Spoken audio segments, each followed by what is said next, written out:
Chelsea, the Reading Outlaw, here to do a book review of If I Was Your Girl by Meredith Russo. I listened to this book on audio and I absolutely adored it. It is a young adult book that deals with our protagonist, Amanda, as she moves in with her dad in a new town, makes friends, falls in love, experiences high school, all while also being a trans woman. This book is incredibly powerful, incredibly funny, and incredibly heartfelt. There are several things about this book that I love. First and foremost is that this is the true definition of an own voices book. Meredith Russo is herself a trans woman. The main character, as I said, is trans and deals with many aspects of both the cishet and trans community. The audiobook narrator who reads it is a trans woman, and the model on the front cover is a trans girl.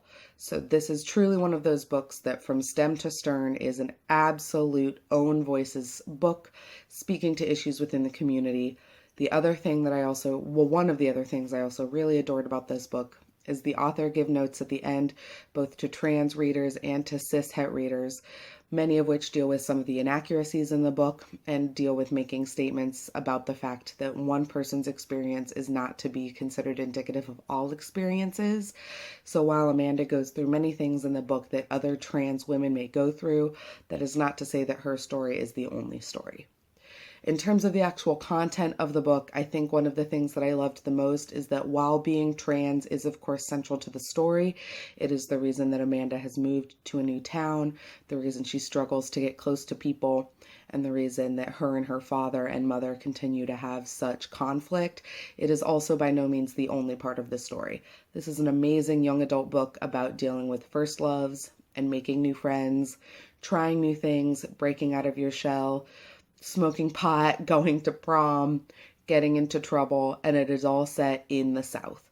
So there's an added layer of both conflict and deep romanticism and environment to the work itself. Part of being trans within the context of the novel is that Amanda has to do a lot of self-searching.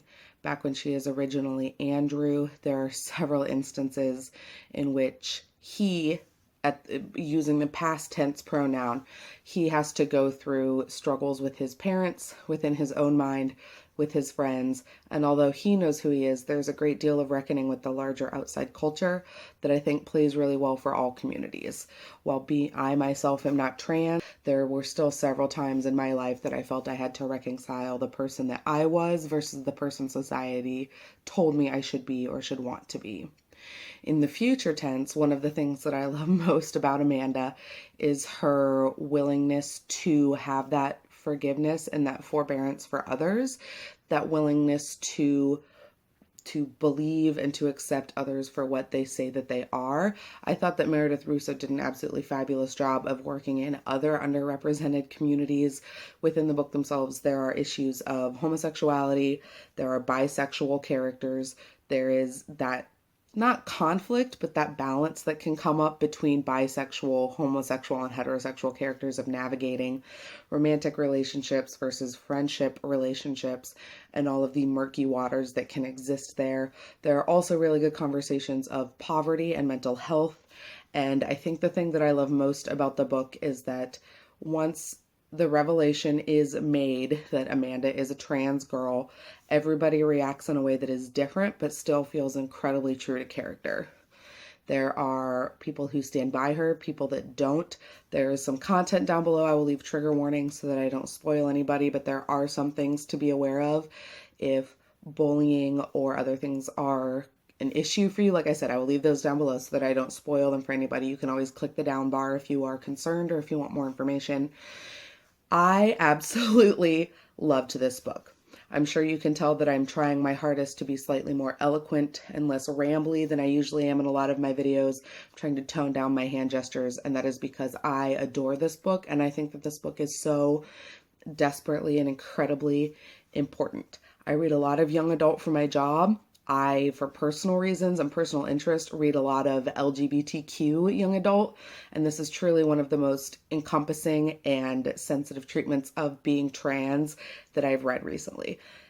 It touches on things like trans bathroom use, being pre and or post-op, fitting into a trans community within a larger community that's not very accepting, and how to deal with getting close to people when getting close to people can be so incredibly dangerous. I don't think I have enough words to tell you how vital I think this book is and how much I think you should immediately go and pick it up. If you are looking for more own voices, this is absolutely the one for you. If you're looking for an entertaining, well-read, funny, and touching audiobook, this one is for you. If you don't know much about the trans community, if you're looking to learn more, this book is for you. If you read 100,000 trans books and are looking for another great one to add to the pile, this one is for you.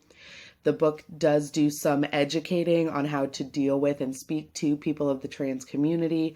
However, it is in no way preachy, and at no moments does it ever become overly pedantic. But through educating her friends, Amanda is able to educate the reader on how we should speak of and about the issue of being a trans man or woman.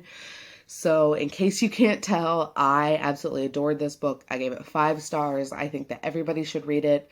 It's already working its way into my best of 2016 list, and I would not be surprised if it's one that I find myself thinking about and talking about over and over and over again. Please go pick it up. If I Was Your Girl by Meredith Russo was absolutely one of the best books I read in the month of May. All right, guys, let me know down below if you've read it, if you have thoughts, questions, concerns. As always, I am on Twitter, Goodreads, Instagram. Come find me and let's chat books. All right, guys.